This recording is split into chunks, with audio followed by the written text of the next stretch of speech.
Class is now in session. I'm Professor Hockey, and today we're discussing Game 66 of the regular season between the San Jose Sharks and the Arizona Coyotes, in which the Sharks have lost 5-2.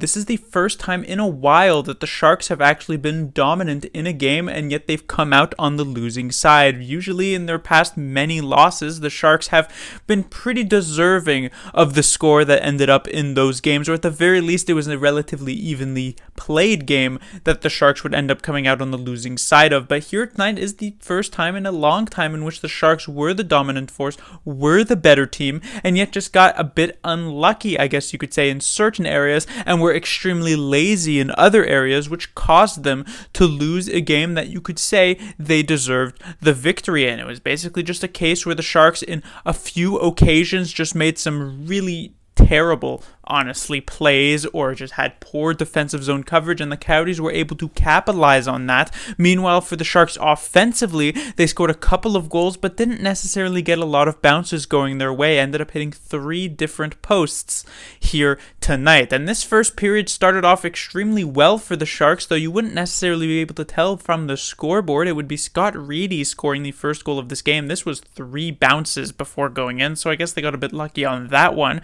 Right at the tail end of a power play to make it 1-0 San Jose, but Nick Ritchie would tie it up for the Coyotes, and that would be the score at the end of the first period, 1-1. But the Sharks were the team who had the vast majority of the chances, the vast majority of the shots, the vast majority of the offensive zone time in that first period, but they didn't even have a lead to show for it.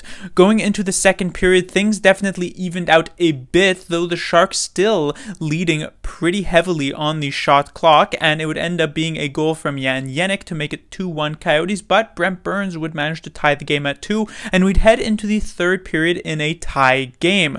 But the Sharks, while they would continue to get good chances, the times where they found themselves in the defensive zone, which was few and far between, they were just making some absolutely awful plays, whether that be Brent Burns, whether that be Erik Karlsson, whether that be Timo Meier. It just felt as though players were trying to either do too much themselves or trying to be a little too cute with the puck, and the Coyotes punished them multiple times, and that caused the Sharks to lose this game.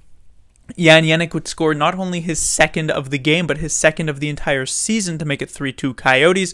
Then it would be Barrett Hayton to make it 4-2 Coyotes, and an empty netter would be added at the end by Nick Schmaltz, pretty much from his own goal line, to make it 5-2, and a pretty disappointing loss for the San Jose Sharks was there. First line to talk about, it's kind of an interesting situation here because I don't necessarily have a lot of bad things to say, because these lines mostly looked pretty solid, had some good chances, had some good zone time, weren't necessarily getting absolutely abused, but it was just on the occasional shift. So for instance, this first line actually generated a lot of very good chances for the Sharks. Tomas Hertl had 2 of those 3 posts hit that I mentioned earlier. Timo Meier had a couple of great chances. Barabanov continues to be a very good piece on this top line, really complementing the play styles of both Meier and Hertl. But having said that, in the defensive zone, this line did have a couple of issues. Right at the end of the game on this Barrett Hayton goal, Timo Meier tries to do too much for himself, tries to carry this puck and move around a Coyotes player right in front of his own net, and is punished as Hayton poked it off of his stick, and this would eventually, just a couple of seconds later, lead to a puck in the back of the Sharks net. And it was just a problem for the San Jose Sharks here, where it's weird because this was something that would happen frequently with the Sharks multiple years ago when they were a playoff team, where they'd come in against a team that is far below them in the standings, and they take them not seriously enough, and they'd end up just kind of having a lost game, even if they'd end up playing rather well, because of multiple key mistakes that they thought they'd be able to get away with. But this season, it's stranger because of the fact that the Sharks are not super far ahead of the Coyotes. Yes, they do have a pretty wide margin in front of them, but it's not that the Sharks are, some like top team in the Pacific Division while the Coyotes are in the basement. The Coyotes are absolutely in the basement, below the basement, you could even say, but the Sharks themselves are not a playoff team, so they're not in any position to take a team sort of casually, to take a team not seriously, and that's exactly what seemingly happened here tonight. The Sharks just making some bad passes, and this first line was a victim of that. When it comes to the second line of Couture, Gregor, and Balcers, this second line was had a couple of good shifts. Obviously, Couture was the third post in this game for the San Jose Sharks, and I did think Gregor had maybe 3 or 4 really good shifts in this game. There wasn't anything super cohesive from this line. This line didn't necessarily dominate every single time it came on the ice, but it was definitely better than its counterpart for most of the time it was on, whether that's just a case of the fact that they were against the Arizona Coyotes, and so they weren't necessarily pushed as much as they would be against other teams. Whose really is to say, but it should be noted that this line did not have too bad of a game. The line that I do actually want to focus on a bit more would actually be this third line of Bonino, Leonard, and Chmelevski. Now, Bonino for much of this season had been stuck on a third line with both Nieto and Andrew Cogliano, and it had quickly developed into one of the worst lines statistically in the entire league, and yet Bob Booner night in, night out kept putting those 3 players together, and it kept leading to pretty disastrous results. At best, that line was not a liability on specific nights, but most of the time it was. Now, with Cogliano having been traded to the Colorado Avalanche and Matt Nieto sitting out with an injury currently, Bonino has been instead put with much younger and much hungrier players with him on this line. That would be John Leonard and Chmelevski, and it really does seem to have had an effect on the game that Bonino has played. Previously, when he was with Nieto and Cogliano, he looked much more sluggish. He looked much more checked out in the defensive zone, which is usually where he is supposed to excel. And we weren't getting much of that from Bonino, but now that he's with these younger players, it seems to be rubbing off on him, and he's also starting to look a few years younger, and that's definitely been nice to see. This line was playing much more so in the offensive zone. John Leonard had a couple of decent chances, and similar to the second line, it's not as though they were completely dominant or anything, which is not, necessarily a surprise considering these players have essentially never played together besides like last game, and even then they weren't even together last game, so they don't really have a lot of time to have built up any sort of amazing amounts of chemistry. But just the 3 players on the ice, they've definitely been helping each other out, and I'd like to see this line stick together at least for a couple more games to see where it can bring us, because it's really the first time in a while where Bonino has actually looked like a pretty good player for the Sharks. When it comes to the fourth line, a bit of a step back for them there. Obviously, Reedy did end up joining Peterson and Viel on this fourth line, and Gadjevich would be the one stepping out. But while in the previous game, the fourth line actually was not too bad for the Sharks, here tonight, it wasn't great. Reedy did get a couple of good chances for himself, and of course did score a goal on the power play, but Peterson in particular did indeed take a step back, and I'd barely even noticed that Viel was actually playing this game. On the defensive side of things, this is just sort of another point to talk about when it comes to these players tonight making these terrible boneheaded type mistakes in the defensive zone. The first one would be Brent Burns. On this, I believe it was the first goal scored by the Coyotes, Nick Ritchie. Brent Burns is just in absolutely no man's land in this particular defensive zone coverage, as Ritchie was left all alone in front of the net all the time in the world to push this puck past James Reimer, and so it is a tendency of Brent Burns to just kind of find himself in the middle of nowhere in the defensive zone. He hadn't done it as of late over these past few games, but I guess maybe we were due for something like that. Otherwise, besides that defensive zone blunder, Brent Burns did not have too bad of a game. He scored a goal. He had a couple of other solid offensive zone chances. He seemed to be keeping the puck much more so in the offensive zone compared to the defensive zone. But again, is that because the Sharks were just sort of generally dominating as a team and they were against the lowly Coyotes, or was that because Brent Burns actually played exceptionally well? It's kind of hard to say, but it should be noted that Brent Burns still had a pretty good game, if not for that disastrous defensive zone error.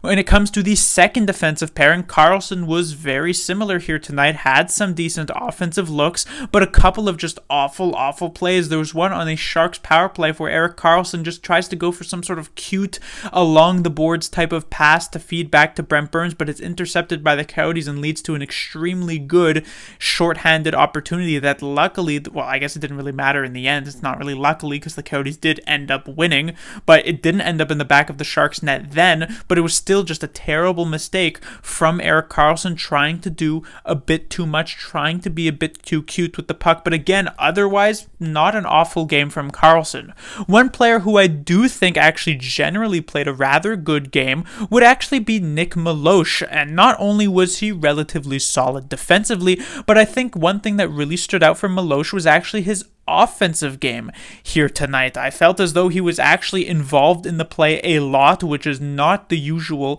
for Malosh, but he was getting some good chances and he actually was making some smart plays as well. Usually when it comes to these defensively minded guys, when they actually get involved sort of in the offensive zone play, it's usually they get the puck at the blue line and then they either feed it off to the more offensively inclined defenseman on their pairing, or they just kind of take a shot on net and hope for the best, and maybe they score a goal and you say, wow, look at this guy. But Malosh actually was making some interesting moves at the blue line, was reading plays well, was putting himself in good positions to take good shots and potentially get some goals. And while obviously he didn't end up factoring in on the score sheet here tonight, if he continues to do that, the goals, or at least the points, should end up coming. And finally, another player who I want to talk about was Ryan Merkley, who absolutely started this game with a ton of confidence, was making some very nice plays, got the secondary assist on this first Sharks goal on the power play as the puck deflected off of Leonard and then a Coyotes player and then Scott Reedy before actually going in. And I thought generally Merkley played a rather solid game, and the one play that I definitely do want to point out when it comes to Merkley was actually the play where it was a Coyotes point-blank shot, as seemingly was the usual here tonight, that ends up being saved by Reimer, and then about 3/4 of a second to maybe even a full second after the save, the puck then squeaks through his pads, is going towards the net, and Merkley is quickly able to sweep the puck off the goal line. And the reason I bring this up is not because this is some sort of crazy unheard of play. This is not the first time we've seen a defenseman sweep a puck off the goal line, and it won't be the last time either. But it's the fact that of the matter is that Merkley, when he was originally drafted, he was drafted as this offensive defenseman who kind of, when he was in the defensive zone, checked out of the game, where when the moment it would end up in the defensive zone, he was immediately thinking, how can I get this back into the offensive zone, instead of thinking, well, how can I actually defend this play? And so in a situation like this, where the puck ends up going ends up getting absorbed by the goaltender and you think a whistle is going to come, you definitely wouldn't necessarily blame a defenseman too much for kind of just sort of putting his hands up and saying, okay, that's the end of the play, let's line up for the next face-off. But Merkley was engaged enough that even with the delay between the puck actually hitting Reimer and then squeaking between his pads, Merkley was engaged enough to be able to quickly put his stick down and sweep the puck off the goal line. So that tells me that Merkley, even in the defensive zone, is 100% engaged into the play, which, like I said, was a criticism of him earlier in his career. So it's nice to see that he has come this far. And finally, when it comes to James Reimer, I was a bit surprised to see Reimer get the start here tonight. I thought it was actually going to be Kähkönen. I'm not entirely sure if there's something wrong with Kähkönen, but considering that the Sharks do play another game tomorrow, and their opponent is the Colorado Avalanche, I thought Kähkönen would be given this much easier game here tonight. No offense to the Coyotes, and that Reimer would be getting the more challenging game against the Avalanche tomorrow. But maybe they kind of want to put Kähkönen to the test a bit and send him up into the real big leagues, I guess you could say, facing off against the best team in the Western Conference. And I guess we'll see how that goes. When it comes to Reimer's performance actually here tonight, it wasn't terrible. He didn't necessarily have much of a chance on goals like the Ritchie one, like the Hayton one, but both of the Jan Jenik ones were some point-blank shots that technically you could have liked Reimer to make the save on, but it's really hard to blame Reimer on the game here tonight just because of how terrible the defense was at times in front of him.